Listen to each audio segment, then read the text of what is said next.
In just over 12 hours, National Treasury Cabinet Secretary Ukur Yattani will present the government's fiscal strategy in managing the country's economy over the next 1 year, with all indications showing a difficult season ahead. Yatani is already raising his doubts over the country's ability to raise sufficient revenue to foot the country's 2.7 trillion shilling budget at a time when an estimated 1.7 million Kenyans are said to have lost their jobs since the COVID-19 pandemic hit the country. Let's get a preview from our very own Sam Gituku. It's an unprecedented season for the Kenyan economy. Never at any time has the country had a stalled economy such as the current one for 3 months, whose return to normalcy is unknown and unpredictable. It's clear that revenue is going to fall drastically, and we have no idea how it's going to perform in the years to come.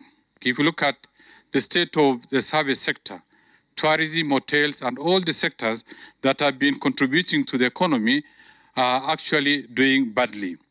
It is a 2.7 trillion shillings budget whose financing is pegged on 1.6 trillion shillings projected from ordinary revenue, over 800 billion shillings from domestic and foreign borrowing, while the balance will be financed through grants.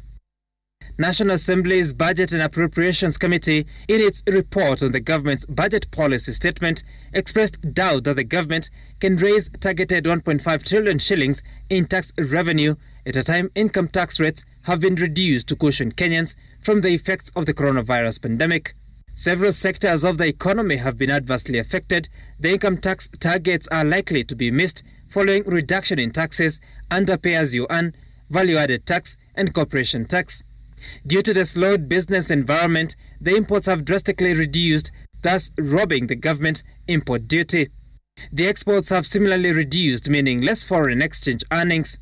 There's a reduction of import of raw materials and other intermediate goods. The financial sector, there is reduced diaspora remittance. There's capital flight as a result of foreigners withdrawing their capital. And now there are more dependents than financials of the government.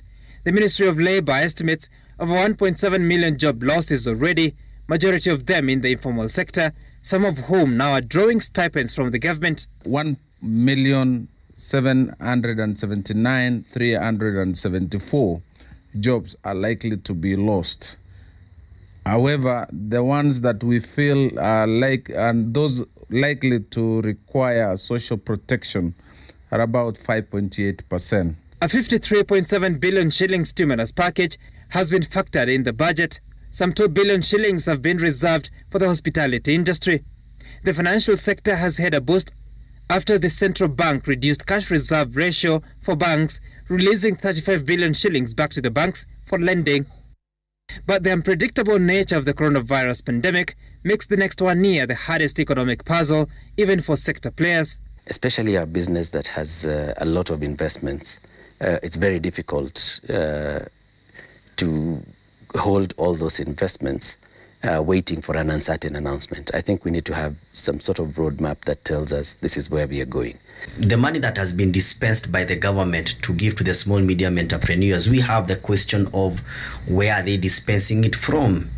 Because the government has not come clear of where that money is going to be dispensed from to the small medium entrepreneurs and at what rate that they're giving that money.